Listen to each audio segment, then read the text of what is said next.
what is something that has gone down in price in your lifetime? Can you think of anything? Any good or service that has declined in price over the course of your 18 to 24 years? A little bit longer for some of the rest of you. VHS tapes. Yeah, great, fantastic, excellent example.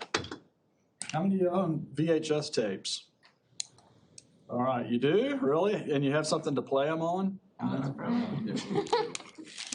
Now that I live with my parents again, I was trying to clean out a closet the other day. I opened it up, and it's a big closet, big door. Opened the thing up. It was like, it'd be a place to put, I don't know, sheets or bedding or something. And there are hundreds and hundreds of VHS tapes, most of which have never had the cellophane taken off of. I said, Mom, don't invest in VHS tapes. Okay, it's not a good investment. So if anybody likes VHS tapes, I've got a lot of VHS tapes, and I'll just give them to you. Okay, Keep the wrappers. Give it another 20 years, and you'll be able to retire. So just leave them in the wrapper? Yeah. Like all the Star Wars toys and crap. It's totally garbage to me, but it might be to some of you who want to collect stuff like that. So, okay, so the point of all that is, what's something else that's gone down in price? Okay, think of that VHS tape again. Let's go back to, which is the only thing Oklahoma beats Texas in, right? So my sister drove up from Galveston last night. She goes, I can't believe all the marijuana signs. I can't believe this. She said, we don't have marijuana in Texas. And I said, yeah, right. And, free or legal, marijuana. And so anyway, she's wanting to move to Oklahoma now. Shocker. Yeah, well, anyway, it's interesting.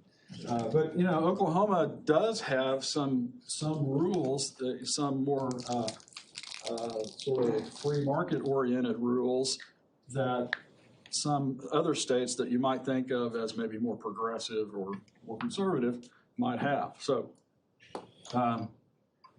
is Oklahoma more conservative or more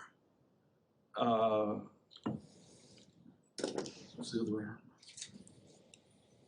Progressive than Texas?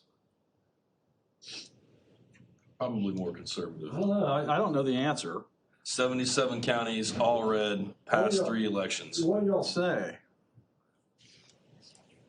In some ways a little more to the left than Texas, in other ways a little more to the right than Texas. No, you don't think so? To the right. All to the right? Yeah. Okay. 77 counties, all red, past 3. Explain why we have medical marijuana and Texas doesn't.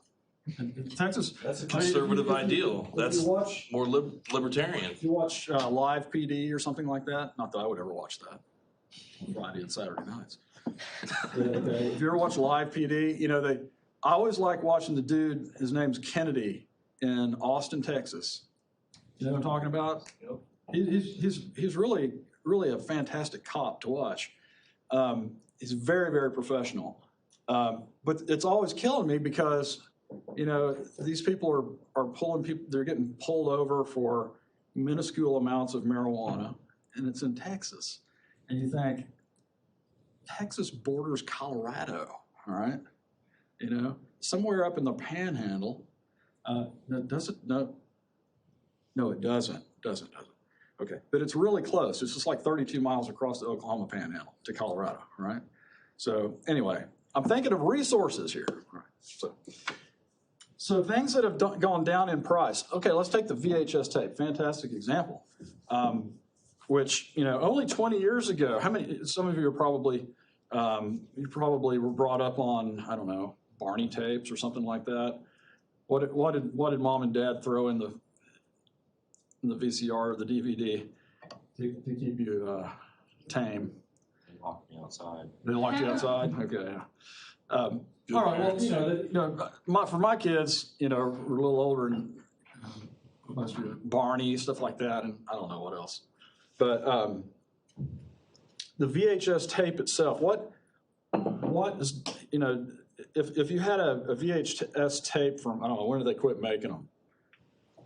2005 or something, I don't know. That same VHS tape would have been cheaper to produce than, say, the earliest VHS tapes, right? Yeah. So over time, the technology allows the good to become more and more lucrative, I guess, in terms of the production. So why does not, what happens to the price? Well, generally, as the cost of production comes down, then the price will come down, all right? So we're talking about prices today. What's something that has gone up in price? And I'll try to log in here. In recent years, think about something that you know of that has gone up in price. And just keep it to yourself for a second. You can talk to your neighbor for this. Discuss it. And if somebody answers heroin, I really want to hear that. Heroin's gotten cheaper. Yeah, that's true. That's true. Don't use heroin.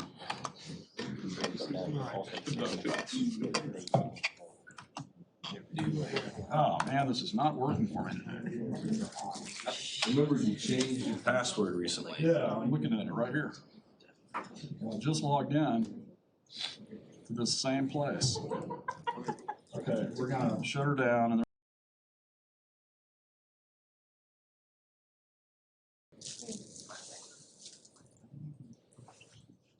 Ammunition's gone up in price. all true. Everything has gone up in price associated with firearms, right? Do you have any idea why?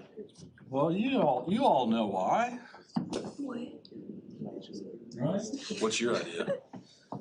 Well, there's a greater and greater empathy for gun control in this country. More and more people, especially suburban women, want greater and greater regulations placed on purchasing and possession and use of firearms. And that has to do with the global price on ammunition? No, well, okay, well, that's a good point. 3 billion rounds were What's purchased. causing the price to go up? 3 billion rounds of ammunition were purchased by the EU, by the Middle East, and the United States since 2003. 3 billion rounds. That is an ocean of brass. A lot of it's made in Eastern Europe. Yeah, quite a bit. A lot of it's made right here in Oklahoma. Yeah. A lot of ordnance made in Oklahoma. Okay, I think I might have figured this out now. It's called the on-off button. All right, well, anyway, regulation has an effect, right, on prices. So what I'm trying to get at today is what is the basis of differences in prices? Either across time, things that are like VHS tapes falling in price and then suddenly become worthless, or things that are rising in price for some reason, maybe ammunition, maybe pickup trucks, all right?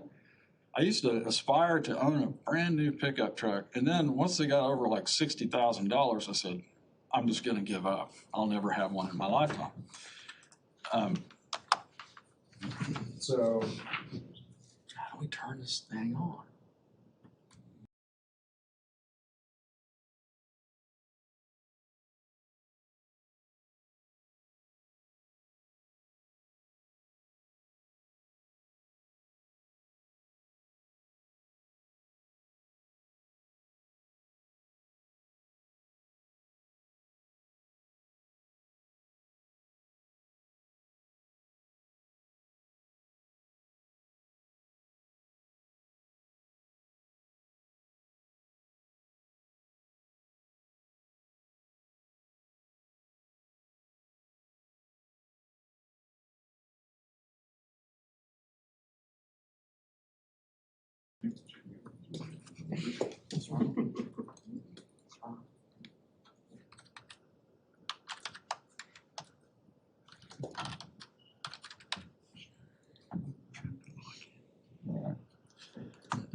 If this doesn't work,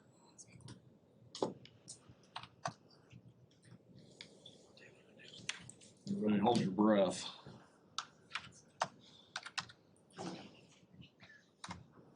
It works. Okay, remember that. You have to turn the thing on and off. It'll reboot, it'll work. Okay. So now, maybe you can see some of this stuff. In any examination of natural resources, we have to understand, before we can even attempt to try to understand overuse, underuse, waste, then we need to understand price. We need to understand value and price. And that's basically what I'd like to start off talking about today. So, I already wasted 13 minutes of your day playing around up here. I appreciate it.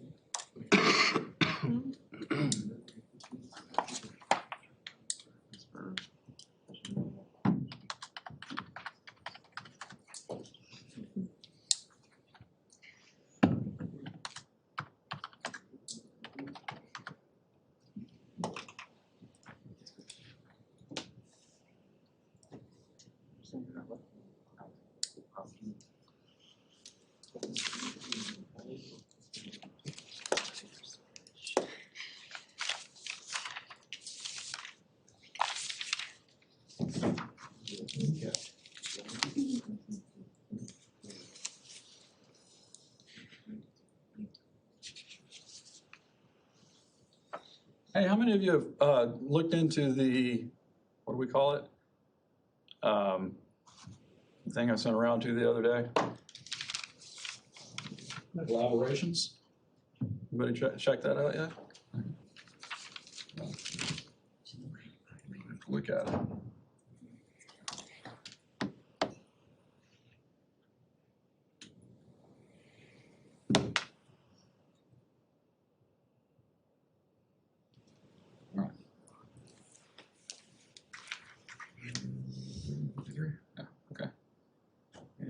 Got a presentation here.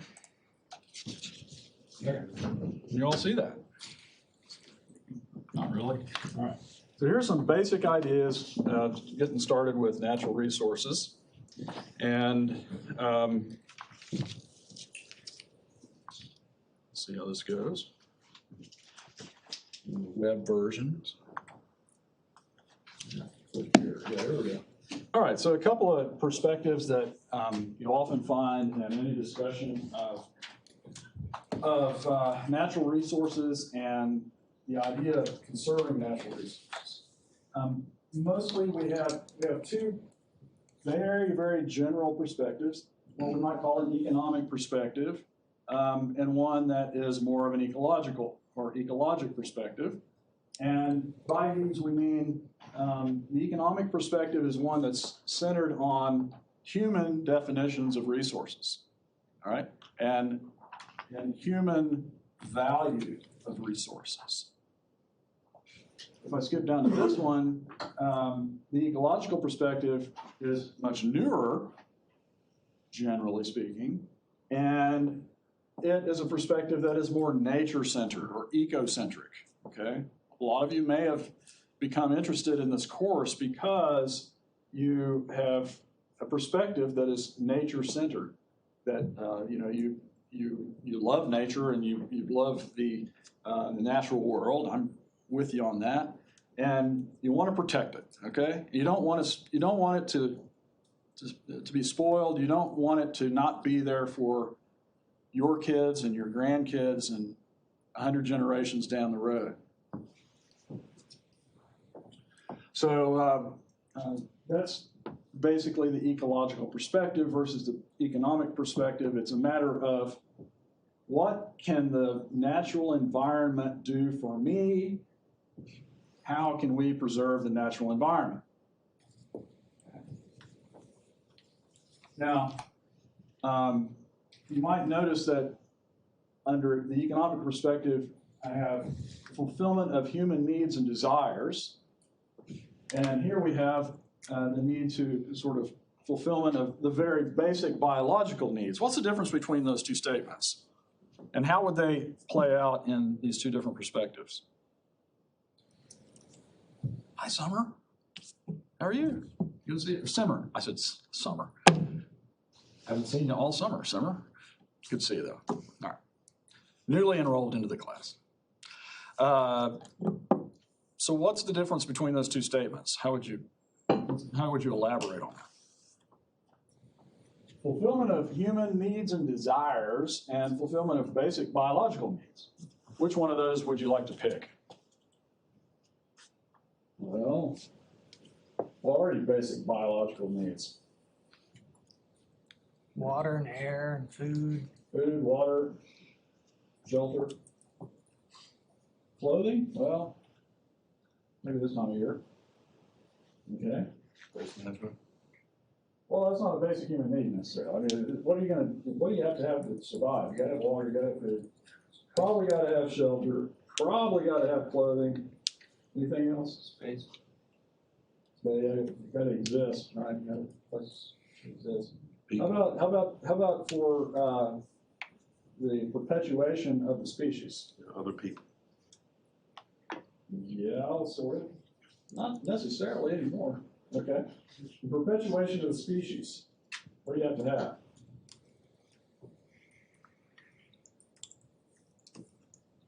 Did you miss that in the 6th grade? Perpetuation of the species. What do you have to have?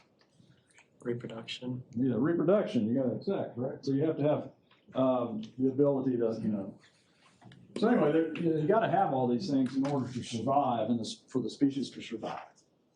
So what's the difference here between the desire? Okay, well, my desire would be to have, a GMC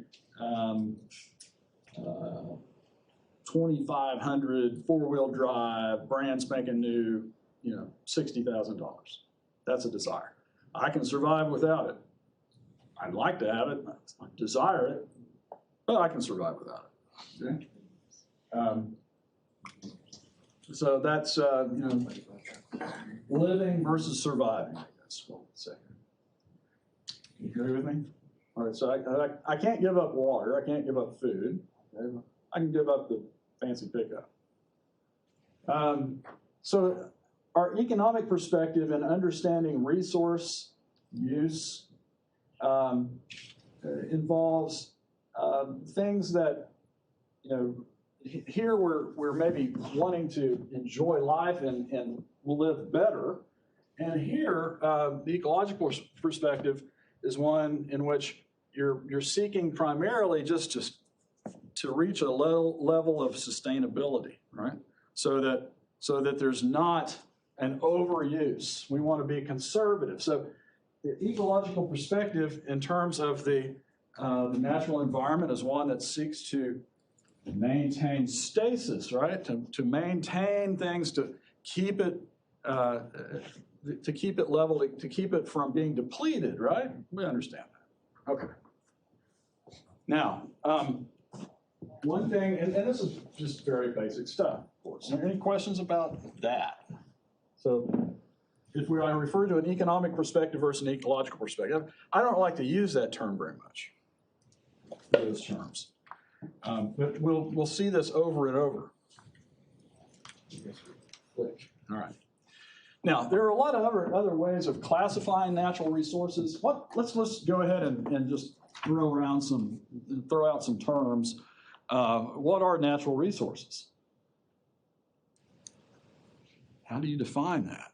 What are some examples of natural resources? Natural resources that are maybe being used right now in this room. You got coffee, so that's water, right? And you got the crop, you got coffee, and what's that cup made out of? Paper. Where'd that come from? Trees. Trees. And the lid for the cup? Plastic. Plastic. Where's that come from? Oil. Petroleum products. Got it. All right. So plastics are part of the petroleum economy. And you got any cream or sugar in there? No, it's just black. Good. All right. All right. So there are a lot of different things that, Now, you go by Philip? Yep. Okay. Philip did not wake up this morning, all right? Well, you did. You didn't wake up this morning and say, I'm going to go cut down some trees and make some paper and make a paper cup. And then go pick some coffee and roast it. You know, you got to do a lot of other things besides roast it, grind it, put it through, you know. And then you didn't go out and drill an oil well to get the petroleum needed for the plastic, right? Depending on how many people in the world did it take to make that cup of coffee, including the cup? A few thousand. A lot of people. Who knows? Yeah. Now, if you could take it a step farther to cut the trees down, right?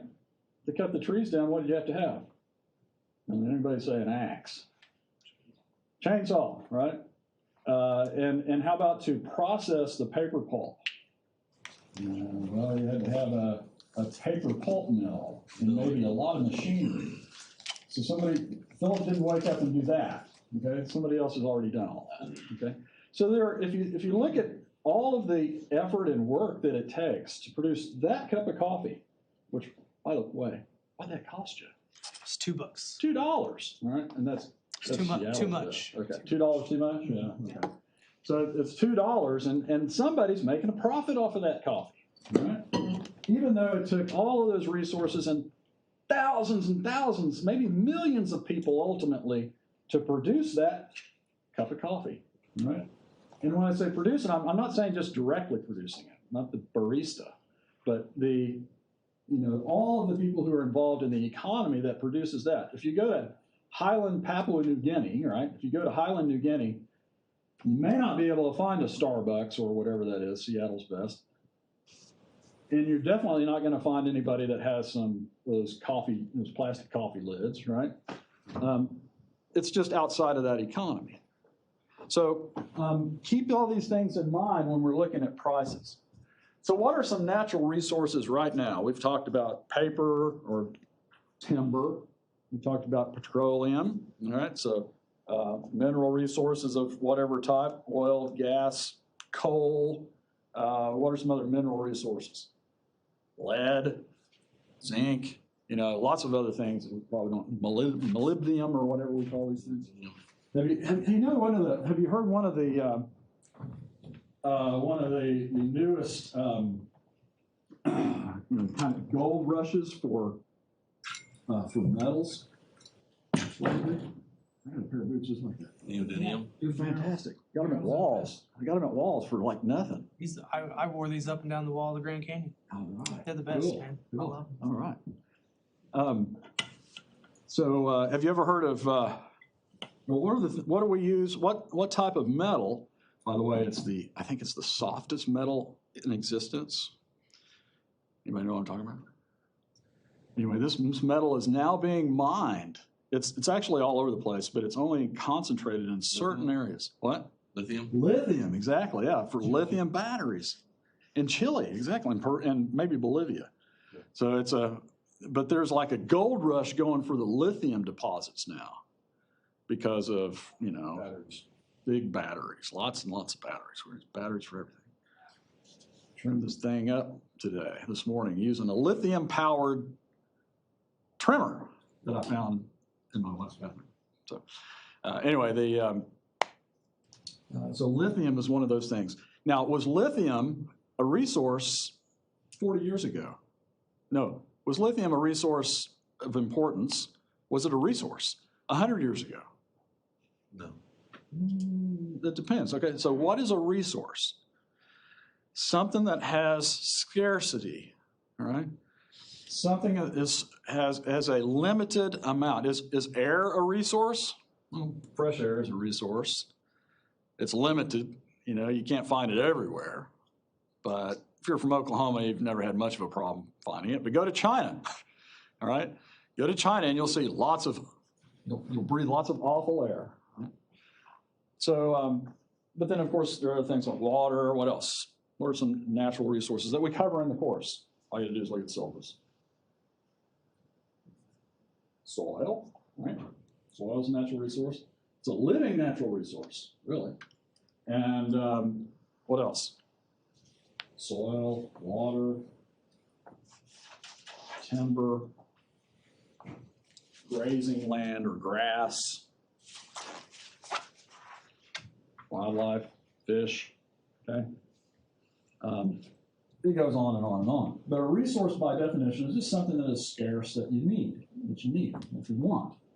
Now, whether or not you can survive, we could probably live without the timber, or we could probably live, we couldn't live without timber, we could probably live without the, maybe the petroleum, right? But it's a matter of how you define it. So, okay, so we know, you probably have written down this list by now, and you've probably recognized a few of these things. There are non-renewable, renewable, and perpetual resources. What would be an example of a perpetual resource? Solar energy. Solar energy, yeah. So, will the sun ever go out? Yeah, well, supposedly, but by that time, hopefully we'll be light years from here, right? So perpetual resources are those things that are, they're always going to be there. But how about solar energy? I mean, the sun is there, right? And the solar energy is there kind of, but generating electricity with solar cells is kind of iffy, right? Because of clouds. So in most places, not everywhere. So, but it's a perpetual resource. So what's another perpetual resource? Doesn't ever go away. Wind. Probably so, yeah. I would say wind is not something we can control or conserve necessarily, so it's always going to be there. What's another one? Like wind.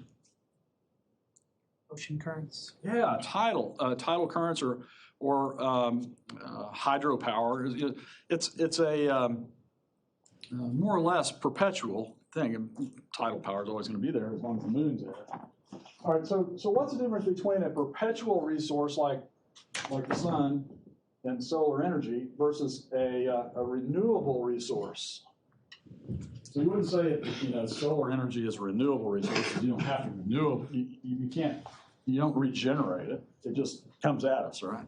So what's a renewable resource? Something that can be managed, right? Something that can that has a finite amount, but can be regenerated somehow. So classic examples. What are those? Living things, right? So life has the ability to reproduce itself. So anything that's a living thing, usually referred to as renewable resources. Okay. So what's a renewable resource, class? I'd say class, 7th grade. What's a renewable resource? Something you can replace, something to be renewed. Something that can be regenerated, right? With, like what? Is soil a renewable resource? Yes. I think it is. Okay. You can build. You have to be careful with soil, okay? But it is something that can be perpetuated with good management. Now, farmers have known that for millennia. What else? Renewable. Timber. Timber. Timber, yeah, great. Trees, timber, plant trees. We'll talk about carbon sequestration and stuff like that, but, timber can be planted. And the thing is, those statistics that used to scare me when I was in, 10th grade or something, they would say, well, the amount of forest that is being depleted every year is the size of, the amount of land the size of Rhode Island or something like that. So you're thinking, okay, by the time I'm 53, there's not going to be any trees left, right? Except for the fact that we forget that trees also are regenerating all the time and they're reforesting, okay? So if you study the history of Oklahoma, you realize that, this is a very dynamic thing, this deforestation, reforestation. What have we experienced in Oklahoma in the last 150 years? Reforestation, invasion of woody species into the prairie that we didn't know. It didn't exist when historians started writing things down in English. So renewable and non-renewable. How about water? Is that renewable or non-renewable or perpetual? It's kind of an iffy one, right? But we usually call it a renewable resource because we can foul up water and we can protect water. Now, you know that water is not going anywhere. It's not leaving the planet at the moment. And so, in a sort of a physics sense, then it's kind of perpetual, I guess. But if it's something that we can definitely, that human beings can definitely damage or help preserve, then we usually refer to it as a renewable resource. So what's a non-renewable resource? Fossil. Anything that is not capable of being regenerated, right? So what's an example? Specific example, coal, okay? Is coal being produced right now? Is oil and petroleum and natural gas, are they being produced right now? Maybe natural gas. I made red beans and rice last night. It was fantastic. These people don't have anything to do at all. Okay, maybe they're just looking at their phones and completely missing all the jokes. Okay. So anyway, natural gas and petroleum are being produced right now, but it's outside of the scale of our existence. Okay, so it's human beings may not be a species at all by the time the latest forests that were covered up by like Mount St. Helens or something become petroleum or coal or whatever. So in our sense, in the scale of our existence, non-renewable resources are those that we cannot replace or regenerate in our lifetime in any reasonable sense. Okay, so our fossil fuels, so-called fossil fuels, natural gas, petroleum, coal, different types of coal. What else would be a fossil fuel? So essentially it's carbon, right? Carbon's what we're talking about. So non-renewable resource. Now here's a good question for you, and I may not even get beyond this slide. Which one of these, this is a tough question, which one of those is most susceptible to actual depletion? Actual depletion in the sense that it's damage beyond repair. Damage beyond repair, kind of like my son's vehicles. Right? Once you tear them up so much, you can't even you can't even justify repairing the thing. It's all beat to hell, So. So anyway, what's an example of something that is something that can be depleted beyond its, anyway, give me some examples. Which of those resources, perpetual, renewable, or non-renewable, are most susceptible to actual depletion? Non-renewable.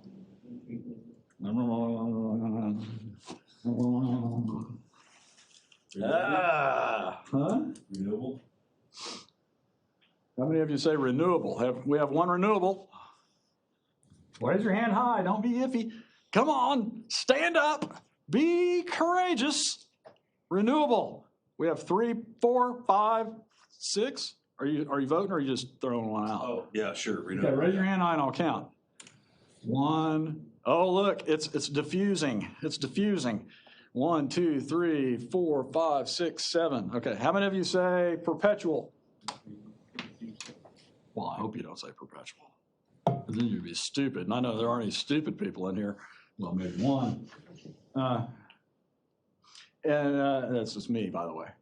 And those who say non-renewable. Okay, those who say non-renewable, raise your hand really high. Really, really, really, really high. Okay. We got 1. Now, you have to vote. You can't wimp out and not vote. Okay, so we're going to do this one more time. One more time, and I want everybody to vote. Just one more. I'm not going to single anybody out. let's say perpetual resources. Okay, good. No stupid people. By the way, there's no stupid questions, right? All right. Renewable resources. Okay, so we have, what happened here? Look at this. So the renewable resource people, 1, 2, 3. Come on, raise them high. Let me count. 1, 2, 3, 9, 10. We're up to 10. Cool. All right. And the non-renewable crowd. Okay, so we have 1, 2.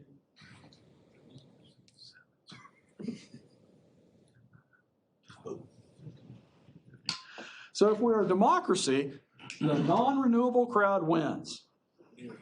So they must be right. So who's right? Renewable. Why? Non-renewable can be adapted around. Technology can change and make these resources no longer a necessity. Renewable resources are something that we continue to depend on. What? We can poison it. We got another response back here. You can do the same thing with renewable. If you can work around non-renewable, you can do the same with renewable. But we don't. We're actively trying to get around fossil energy. But nobody's trying. But nobody's trying to say, let's come up with a replacement for wood. I think that's because they make renewable resources aren't like respected. Rivian or an Atlas. So say again. Renewable resources aren't respected as much Yeah. because it's a renewable resource. Renewable resources aren't respected as much. Yeah. They're considered to be like farm animals or something. Is that what you mean? Kind of like. Kind of. I just feel like non-renewable. It's like you don't want to like use that up. You're more worried about it. You know. You're not planting Let's any go to the more back. corn. You've got a look on your face like, I want in on this conversation. No, I'm just like, What? we ain't What? stopped using coal or gas. What? We ain't stopped using coal or gas. Yeah. Well, okay. We haven't stopped using coal or gas because. What's your point? We gotta have it. So are you arguing for which type of resource is most prone to actual depletion? Non-renewable. Non-renewable. You can't replace it like whatsoever. Renewable, you can. Like if we start running short on trees, we can grow more. Okay. That's why I Once you say run it's out of not coal, respected. that's it. It's gone. Okay. The Now, Middle the East question is, are we going to run out? That's where his statement comes into play. Because you would say, no. Our resources are finite. Look at Tar Creek and Pitcher. We're not planting any Now you're corn. contradicting yourself. We're not planting any corn in poison soil. Well, okay. If all resources, natural resources are finite, okay, in theory, Well, we got to take care of it. yeah, I agree. We should take care of them. Good husbandry is gonna go far. All right. With our renewable resources, we can prolong that, like the depletion Yeah. by good management standards. Yeah. With non-renewable, once they're gone, they're gone. Name a resource that is absolutely, a natural resource that is a non-renewable natural resource that is absolutely depleted and has never been found again. It was just all used up. Yeah, I can't name one either. You have one? No, that was gonna be my argument. Okay. is that I can't name one either. We have several renewable resources that are now gone. Aha. No non-renewable resources. Give me some examples of renewable resources that are like on the brink. I mean, you could look at an endangered species list and those are renewable resources. I mean, if you want to. Okay. You know what? I'll tell you a secret. You know, I think the primary cause of, well, I'm not going to say that. You'll learn it later. Okay, so name some things that are renewable resources that have been seriously depleted. Probably the best example these days, marine resources, marine life. Is not sand. What? Sand. Sand? Sand is getting really depleted, and its price is going through the roof. Well, that doesn't necessarily mean it's being depleted. Concrete and cement. Doesn't necessarily mean it's being depleted. It's in high demand. It's in high demand. All right. But if you're talking about marine fish, especially tuna, bluefin tuna, Atlantic bluefin tuna, or many other fish, many other marine food fish species. Cod.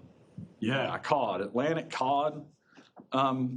It's a renewable resource. Theoretically, it can be managed. Realistically, It's not. it's not. It's not successfully managed. Or the only people who bother or can afford to manage it are the only ones who play by the rules. And so they're just handing it over to the people who cheat. All right? So the answer is, all right, in my world, and you're here to listen to my world, by the way, sort of, is that non-renewable, here's the argument, okay? Renewable resources are absolutely in danger of being depleted beyond repair in the sense of things like marine fish species. Because once they get down to such a lower, once they are depleted so much, they can't mathematically reproduce without maybe completely, doing it artificially. So, I mean, they won't be able to regenerate their numbers, okay? So, in a sense, renewable resources are very, very vulnerable to depletion. But I want to make the point, and I agree with that 100%. And I think we should do things about it. But when it comes to the non-renewable resources, I'm going to pick a fight with you and say, ain't never going to happen. Why? Well, because of economics. That's a good thing, though. Okay. Now, one of the big problems that we have at the moment is trying to figure out alternatives to things like coal and oil, petroleum. Okay. Natural gas burns fairly clean. It's still a fossil fuel, but it's in super abundance, and there's not any real shortage of it coming anytime soon. So we're trying to figure out an alternative to oil and gas and coal. And we've done all sorts of things, there's all sorts of trillions of dollars around the world spent on research on how to figure out, ways of doing this. Most of the time, that research money is coming from taxes, from taxpayers, okay, who have been coerced to pay a certain amount to support research into those sorts of things. And it just hasn't really panned out much. I mean, really, look at, take the electric vehicles for one, okay? Those electric scooters, how many of you ride those things? What do you call them? Limes? Or what are they called now? Ridiculous. Yeah. If you use an electric scooter, is that a wise use of resources?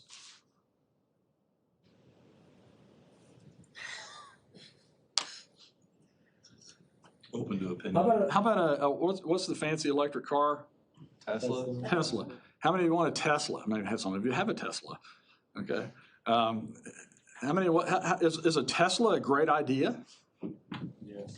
Why? So I go plug in my Tesla. All right. Where's the electricity coming from? Most of the time, Coal-fired power a plant. coal-fired power plant. And because you have converted coal, you've converted carbon to fire, and you've spun a turbine, and you've generated electricity, and then you've used the electricity to charge up a battery, even a lithium-ion battery. It's still inefficient. It's still losing energy by putting it in a battery. You might as well be burning the petroleum-based fuel, right? Because you've already, you already used it to some degree. Now, if you're using wind power, okay, I can see that, but, that's few and far between. So, all right, so I'm kind of getting off base here, sorry. So non-renewable resources, I'm saying, will never be depleted. Maybe I'm wrong, but what's the basis of my argument with a non-renewable resource? A non-renewable resource, there's only so much on the planet, and as the amount gets smaller and smaller, the price is gonna go up, and people are gonna buy it less and less, because it's gonna be really Everybody hear the expensive. magical word that Philip uttered? It's the key word, the price. Everything, the price, okay? Now, the price is gonna be, what is a price? Ever thought about that? What is a price? Let's see here. Oh, anybody got one of these, Yeti. Nancy? It's a Yeti. Oh, man. Pick on you, okay? Pick on me. Now what? That one is too, but It is? that one was free to me. Oh, it was free. Okay. Let's see. What's that? It's just a water bottle. I don't know. Where'd you get it? I got it for Free at a Christmas. conference, right? Sure. Okay, cool. All right. So you got the Yeti, which that's probably a $50, I don't have a clue. 50. I'm a disabled man. Yeah. People just give me shit. $39.99. Okay, good. $40 versus that one, which It's like probably 25. okay. So, Anybody got a cheaper one? Who's got the cheapest water bottle in the place? And do they perform differently? Do they perform differently? Maybe a little bit, maybe. But what is in the price of this? It's the name, isn't it? It's cool. It's Yeti, all right? It's a status symbol. In other words, I'm willing to pay twice as much for a Yeti than I am for the very same thing at Walmart for 20, all right? But what is the basis of that price? Did it cost more to produce this one versus another stainless steel that's not a Yeti? Well, maybe the same, No. same factory. Probably made in the same factory, yeah. So what's the price? Why? Why are people willing to spend that much money on it? We haven't found yet? Am I over time? Oh, man. Ugh, okay. All right, well, think about this thing and this stuff. This is good. You've got some reading to do. And how many of you completed the assignment that I sent around?